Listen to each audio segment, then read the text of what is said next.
Hey, welcome to Let's Unravel, and I'm your friend Christina. So, random question. Is the pumpkin spice latte overhyped, underhyped, or is it worth the hype? I'm dying to know your thoughts. Drop a comment down below, because if you're anything like me, I have been anxiously waiting for fall, basically since the start of summer. Usually around mid-August, I'm already ramped up and ready to go for fall. And as soon as September 1st comes, it's fall in my mind. I don't need some random date in September to tell me it's officially fall. No, September 1st, I'm ready for fall. So tell me what your thoughts are on the pumpkin spice latte, and I'll let you know my thoughts at the end of this episode. Thanks for stopping by. Whether you're a new listener or friend of the show, I just wanted to say welcome. So guys, we have some new exciting things coming your way this fall. An example of this is we're going to start having guest appearances starting in September, and you are not going to want to miss a thing. So the best way to stay in the loop is if you give us a follow on Instagram and TikTok at Let's Unravel Pod. And you're also going to want to follow us on Spotify, Apple Podcasts, and YouTube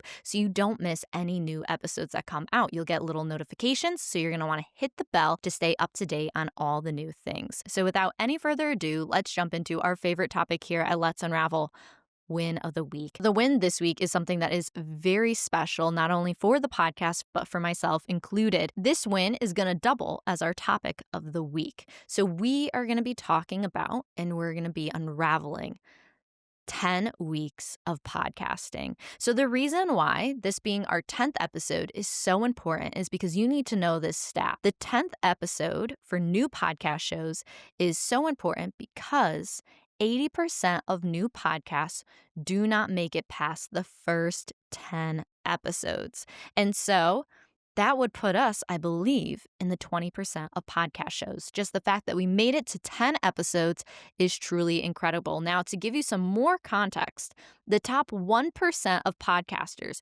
who manage to release 21 episodes are considered to be in the top 1% of all podcasts worldwide. This means that a new podcast reaching its 10th episode has already overcome major hurdles that cause most podcasters to quit.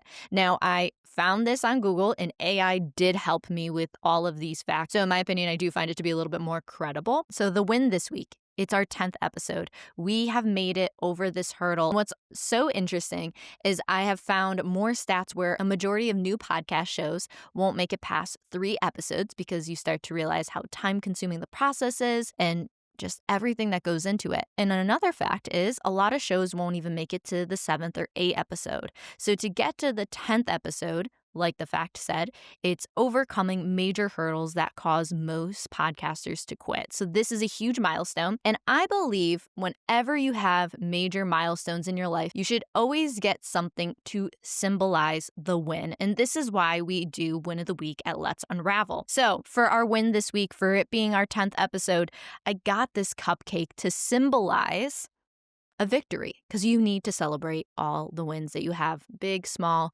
it doesn't matter the size. They're the things that propel us forward. So let's unravel 10 weeks of podcasting.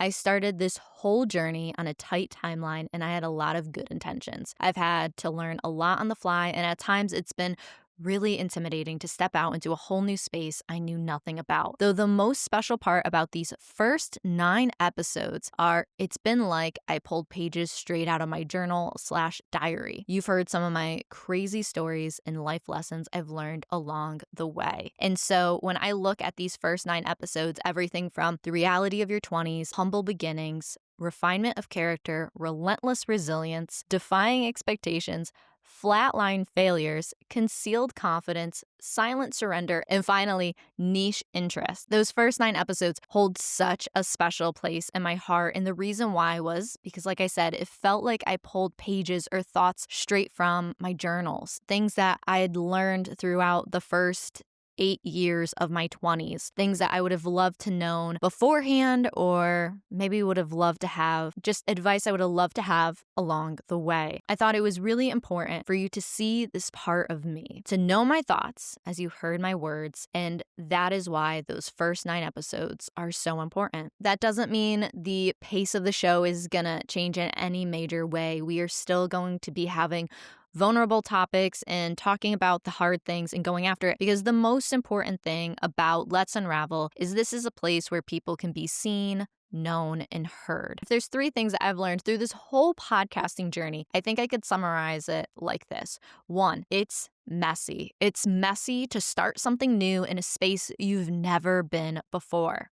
Now, 2 would be leap into action. That's the best thing that you could possibly do. Instead of being paralyzed by perfectionism, leaping into action was the best thing I possibly could have done. Was it messy? Absolutely. But do I regret leaping into it? No, because I don't know if I would have started if I didn't take that first big leap. And 3rd, I would say becoming an unraveler. Not because the show's called Let's Unravel, but it's because there's these major themes in life where it's not until you slowly start to take apart different things, taking apart your expectations, like I did in Defying Expectations. It wasn't until I slowly started to unravel those thoughts that I started to finalize what I really thought about these topics. I think it's so easy to follow the status quo of what the world is saying, or to just go based off your friends, or honestly, any of the people that you respect. And the reason why we respect people is because they have standards. They have a lifestyle that we're trying to obtain. And so by becoming an unraveler, you're able to set those standards for yourself. And that was something that was a special part of this journey, is having to unravel things, everything from being intimidated to start, being intimidated to put out new episodes each week, being intimidated to share certain stories. There's so many things about life where you can be intimidated by, but when you leap into action, it's amazing how the things that once scared you don't necessarily scare you anymore. It actually makes me think of a funny story. Like a perfect example is I had a bunch of weddings this past summer that I had to go to, and I haven't been to a wedding in a couple years before this point. And I remember when I used to go to weddings, I used to be really nervous and anxious about dancing on the dance floor. I don't even have a good reason for it. I just would sometimes be nervous I just felt awkward. That's really what it was. And I remember this past wedding season, I'd get out on the dance floor and I would just dance. I'd have a good time. I didn't need anybody to dance with me. I had a good time. And I remember a family member saying, wow, I'm impressed. You're really dancing up a storm. And I remember just instantly saying yeah, I'm not awkward anymore. And it wasn't because I stopped being awkward. Really what it was I stopped allowing intimidation to get the best of me. And then that is something that I think plagues most people's 20s is intimidation. You see people in the life that they have and you want certain things for yourself. But if we're honest, there's these moments where we get intimidated because we think we need to have the house and the white picket fence and we think we have to have it all figured out. The most important thing that I've learned about being in your 20s is if you can let go of being intimidated,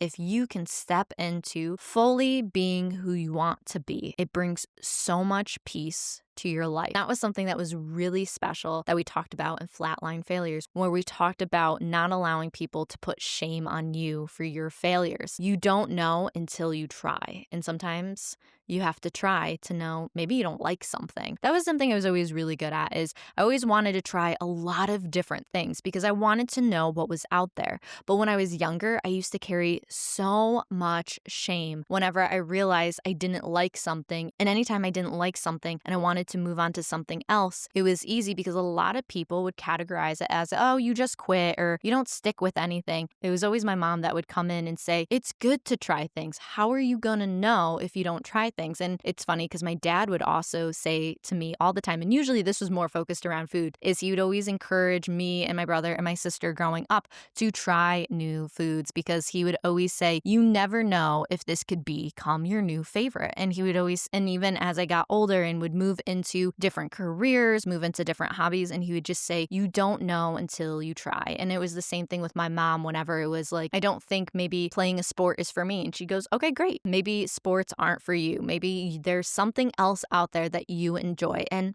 that's okay, because you wouldn't know until you tried. That has been one of the factors in doing this whole Let's Unravel podcast. In this introduction of unraveling the 10 weeks of podcasting, I had mentioned how I started this whole journey on a tight timeline and how I had a lot of good intentions. So the reason why I had a tight timeline wasn't because I just randomly decided I was going to start a podcast. It was actually because I forced myself into this tight timeline. I knew from the moment I had left my corporate job that I had wanted to start a podcast, but I had known that I had wanted to go through a little bit of a transition period to prep for this show. It was around May that I had realized that my perfectionism was just really creeping in, and instead it wasn't helping me. It was encouraging procrastination. I had learned enough in the last 8 years that the only way I'm going to take major action is if I have a tight timeline. I work very well under pressure. Honestly, I think I thrive in it personally. And so in May, I had told myself, you have 1 month. I looked at the calendar and I picked June 26th to be my launch date. And so from that point on, maybe I had about a month and a half, give or take. And I remember from that moment on, I was like, I am launching no matter what. Even if I don't even know what I'm doing, even if I don't have it edited or anything, I was going to launch. So I'd put myself on that tight timeline. Now, where the good intentions come in is I had this great idea that the way I was going to promote the whole podcast show was I was going to launch a TikTok series, and it was going to be called The Podcast Project. And it was going to be this like documentary style TikTok series where you were going to watch me set up this whole podcast from scratch. Now, I don't know if you know how much filming and editing is required in honestly any kind of video production. I severely underestimated the whole process after filming like 4 or 5 TikTok videos and realizing I was spending so much time on these TikTok videos that I wasn't even dedicating as much time to the podcast as I liked. All of a sudden, I had started to hear that phrase like, when you chase 2 rabbits, you lose them both. And I realized I was like, okay, I think I'm going to have to let go of the TikTok series to focus on the podcast. And so that was ultimately what I ended up having to do is after I launched the podcast is I realized I can't keep up with the TikTok series and also do a podcast. I hadn't figured out the best way to manage both of those things. Do I think it's possible to run a successful TikTok account and also run a podcast? Absolutely. I just think it's one of those things I hadn't cracked the code on how to manage both of those spaces well. And so that was where my good intentions ended up starting to fall by the wayside. And I definitely had bitten off more than I could chew with that instance. But once again, it goes back to being messy. You don't know until you try. And then there's times where you have to go and clean up your mess. And that was one of those moments where it was just messy. I didn't know until I took a leap. And then I realized, okay, I have to focus on the podcast. And once I get that under my belt really well, I can circle back to the whole TikTok series and help other people start a podcast if that's something they wanted to do. Now, I wanted to let you in on a little bit of a secret because this goes back to taking action. It goes back to being messy, but ultimately it goes back to being an unraveler. So the reason why I bring all of this up is I don't think I've mentioned this before, but there was going to be a different name for Let's Unravel. So that is the name we settled on. That's the name of the show. That's what you know and hopefully love. And the original name that I had was it was going to be called Figuring It Out. The reason why I was going to name it Figuring It Out was because I remember from the time I was 18 to about 25, anytime I would talk to an adult, and by adult, I just mean someone that was significantly older than me, and they would always say like, oh, what are you going to do? Are you going to college? Do you have a career lined up? And I was just like, I don't know. I could tell you the things I'm interested in, but truthfully, like I had no clue.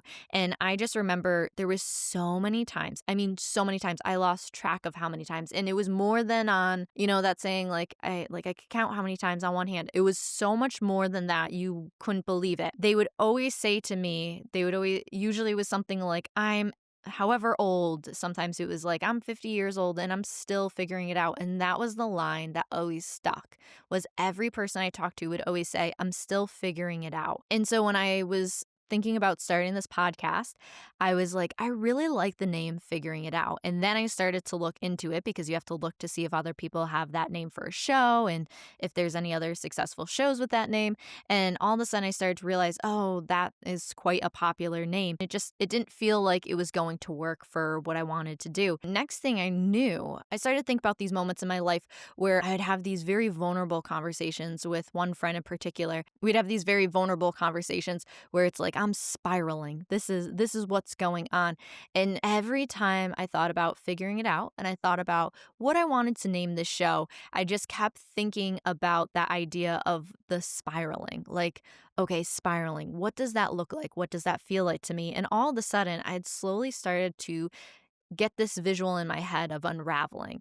And unraveling, like I just thought of like this massive like ball of like yarn or massive ball of like cords, and they were like all intertwined. And I just kept thinking of it like Well, imagine like unraveling that and like that's life. That is so many things that we go through. It's this constant unraveling. Another great example is I think of like a necklace. And there's been times where like I've had really nice necklaces I like, and somehow I get a knot in the chain and it's so annoying. And then the necklace doesn't hang the way that I like.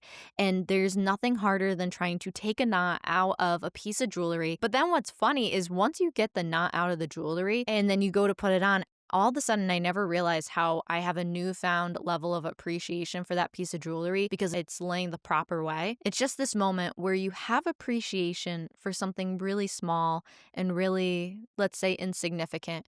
But if it hadn't been knotted before, you wouldn't have had that level of appreciation. When I realized figuring it out couldn't be the name of the show, and I had decided, let's unravel, because there's so many things in life that you need to unravel. So not only talking about topics and unraveling these ideas, but also talking about pop culture because it's one of my favorite things. If you listen to Niche Interests, we got into all of some of the weirdest things that I like. In this episode, I wanted to talk about the heart behind Let's Unravel. You know, I've talked about wanting to address hard topics, but also addressing the topics that feel more approachable at times, and then getting to weave in pop culture and your thoughts, and ultimately laying the foundation that this is a place about being seen, about being known, and about being heard. I've talked about my love of music because there's nothing better than when you find yourself speechless by a situation and you're like, how could I possibly express what I'm feeling? And then all of a sudden you stumble upon a song and it just describes and it lays out these emotions that it's like, oh, I felt every single one of those feelings, and it makes you feel seen, it makes you feel known, but then it does this special thing where it makes you feel heard because it was put out into this stratosphere. That's why I always say I feel like people resonate so much with Taylor Swift, because what she does is she lays these feelings down into a song and she makes it very tangible for you to feel, and it hits all three of the being seen, known, and heard. If there's one thing I want you to take away from this episode, or should I say an episode in a phrase, is mark the start. We've talked about the heart behind the show, and we talked about the messy beginnings. We've talked about leap into action, and then we've talked about being an unraveler. But most important, it's about marking the start. Like at the top of the episode when we talked about the win of the week, and the win of the week being that we hit the 10th episode, and how I had this delightful cupcake here. But what's most important is you have to mark the starts for when you take a leap. And so I don't know if you've seen this viral video. I first saw it on TikTok, and it was of this Mormon dating show. And it was with this girl. She was 24 and her name was Riley. So basically the clip shows this girl standing up in front of a group of guys and girls. And so you have the guys on one side and you have the girls on the other side. And so Riley stands up, she introduces herself, and she goes through a list of these interests she has, many of them including traveling and so on and so forth. When she's done introducing herself, this is an opportunity where one of the guys gets to stand up and introduce themselves to her if they are interested in dating her. After she goes through her whole spiel, all of the sudden you notice none of the guys are really responding to her. So none of the guys end up getting up, and basically she has to go and sit down. And if there's one thing I've learned with editing, you can do so much in editing. And so what we don't see in that clip is there's actually a veil between Riley and the guy. The guys never even got to see her.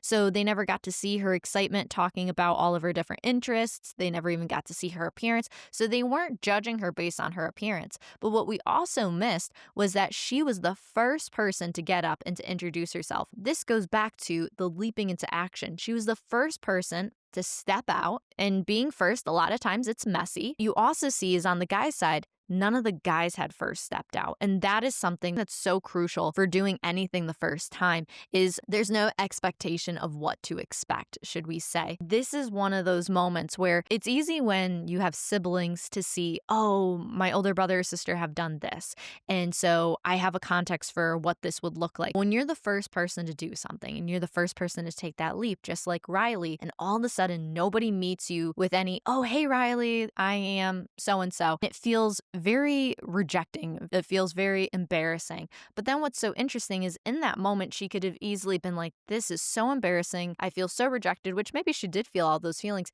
But then all of a sudden, now, whenever that was filmed and that video goes out, it goes viral. I'm sure that video changed her life. And now you have all these people reacting to it and they're like, oh, Briley, she was adorable. Like good for her for standing up. Like, I can't believe nobody stepped out and talked to her back. And that's one of the silver linings about stepping out.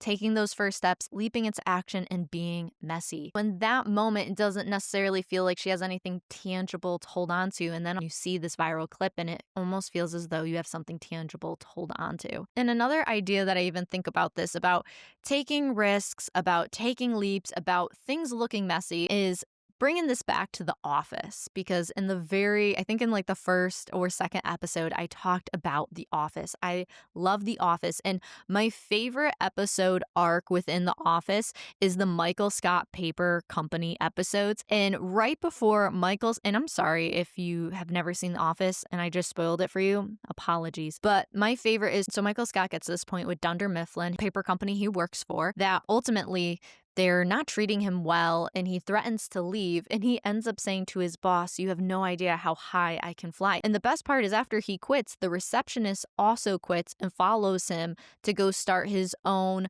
paper company. And the funniest thing is, like, this is a 3 to 4 episode arc. It's my favorite episodes in the series. And my favorite is, you see Michael Scott going through this breakdown that all of a sudden he goes, I quit my job. I left everything I knew to start this company, and like, I don't know what to do. And it was just one of those moments where he's really falling by the wayside. And so then Pam comes along and pep talks him, and it's like, okay, we'll keep going. And then at the end of the first episode of like a 4 episode arc, where all of a sudden Pam, she's the receptionist, she starts breaking down crying, and she basically starts reiterating all the things that Michael Scott had said, where it's like, I left my job. I was working with my fiance. I had security. Why did I do this? And then all of a sudden it's like, there's something in Michael Scott, because it goes back, there's like this phrase where it says, like, when one person freaks out, the other person knows that it's like, I have to be reassuring. And so Michael Scott, it's like, any insecurities he had, any fear that he had, it's like he stops, because now he's like, this is my job to make sure she feels secure in this moment. And it was a really unique exchange. And with Michael Scott Paper Company, you know, if you've seen the series, you know, he ends up selling that paper company because he ends up getting all of his old clients to follow him to his new company, which they're broke by the end, like by the final episode in the arc. His company can't survive, but Dunder Mifflin, his former employer, has no idea about it.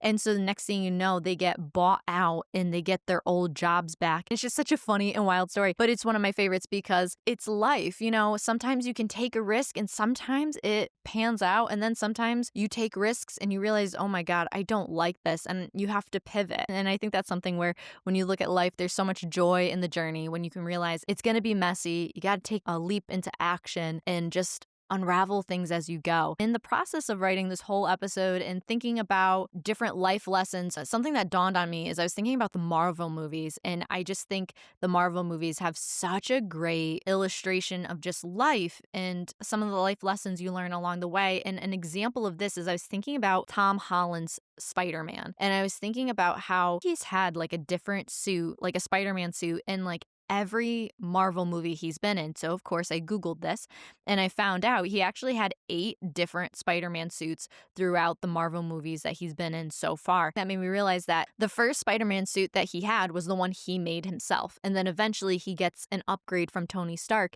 and it's this like out of this world suit. But isn't that just one of those examples where it goes back to life, where when you first start, it's like, ooh, it's really rough. Just like in Humble Beginnings, when I showed you my first duct tape wallet, and it was really rough. Whenever I go to start something new, I look at that wallet and it's humbling and it's grounding because it makes me think of milestones. And just like I mentioned in this episode about having something to hold on to for your milestone, it's something that I've become incredibly passionate about, that as I've had friends and as they've accomplished accomplished different career success and hit any kind of milestone is I always encourage them, you should get something to mark that milestone. I remember when I'd first gotten my corporate job and I had made it through the first year of working there, I had gotten my first bonus and it was a really good first year. And I remember having this money and thinking, oh, you know what? I really want to buy something that would highlight this milestone in my life. And something that I love is I love watches. I had gone to this really nice watch store and I'd always wanted to buy a really nice watch, something that was like a couple $100s. After I'd gotten this bonus, I'd gone to this watch store and I actually picked out my very first watch. It's the watch I actually wear in all of my episodes.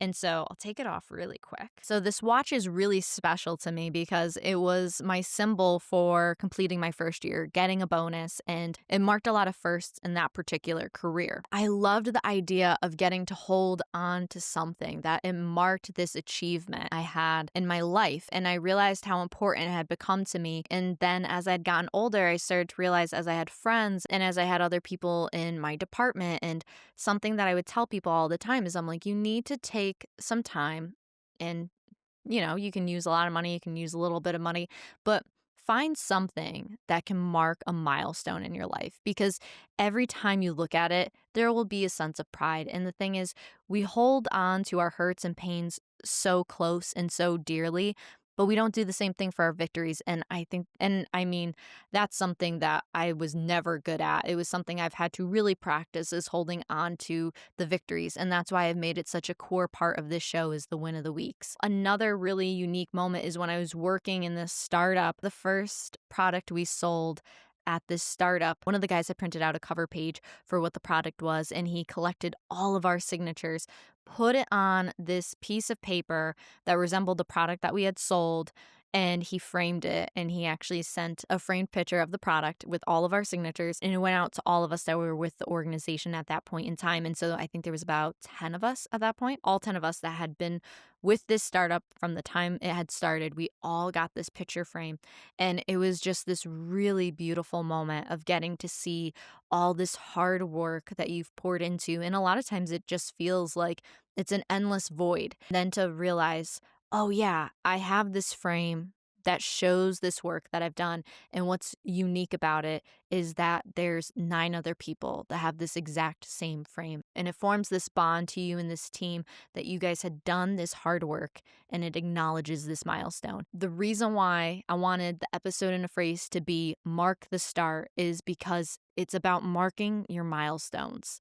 and it's about having something tangible. It doesn't have to be expensive. For this episode, I got a cupcake, It didn't have to be expensive. It's just a way of acknowledging that you've arrived at some type of milestone. Like I said at the top of the episode about how there's 3 major things I learned. It's messy when you start, about how you have to leap into action. It's funny because it actually makes me think about this quote, and this quote has also been referenced in The Office, and as soon as I say it, if you're a fan of The Office, you're going to know exactly what quote I'm talking about. So the quote goes, "You miss 100% of the shots you don't take," by Wayne Gretzky, by Michael Scott. So if you watch The Office, you'll know that Michael Scott wrote that quote down, and it just says, "You miss 100% of the shots you don't take," by Wayne Gretzky, and underneath Wayne Gretzky, he writes his name.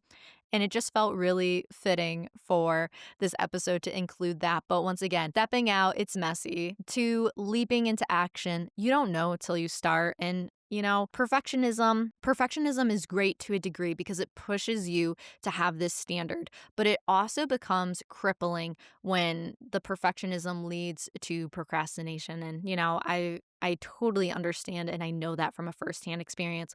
And then third, it's about becoming an unraveler. You got to unravel some of these things to figure out what your core beliefs are within all of it. So thank you for celebrating with me the 10th episode of Let's Unravel. So without any further ado, let's jump into our sticky thoughts, our thoughts that stick. Number 1, it's going to be take the leap even if it's messy.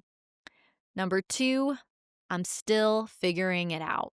And number 3, mark the start. And last but certainly not least, 4, prioritize having something to hold for your milestones. So thank you again for hanging out with me and celebrating the 10th episode of Let's Unravel. This has been such an exciting journey. And if you haven't listened to the first 9 episodes, I do encourage you to head over there. They are thoughts that really came from my diary. So I would love to connect with you all more. You can connect with us on Instagram, TikTok, and YouTube at Let's Unravel Pod. And if you enjoyed this week's episode or the podcast show in general, please leave a review on Apple Podcast or Spotify. Your comments and 5-star ratings go a long way.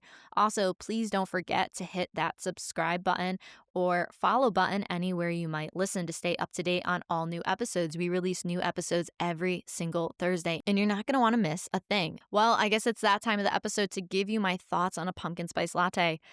I think it's worth the hype. I do, especially if you're getting one from a local coffee shop. I mean, there's a really good local coffee shop with a pumpkin spice latte here in Connecticut. It can't be beat. And I will say a pumpkin spice latte from Starbucks does feel like a rite of passage during the fall season. Anyways, that's all, and I'll see you soon. Bye.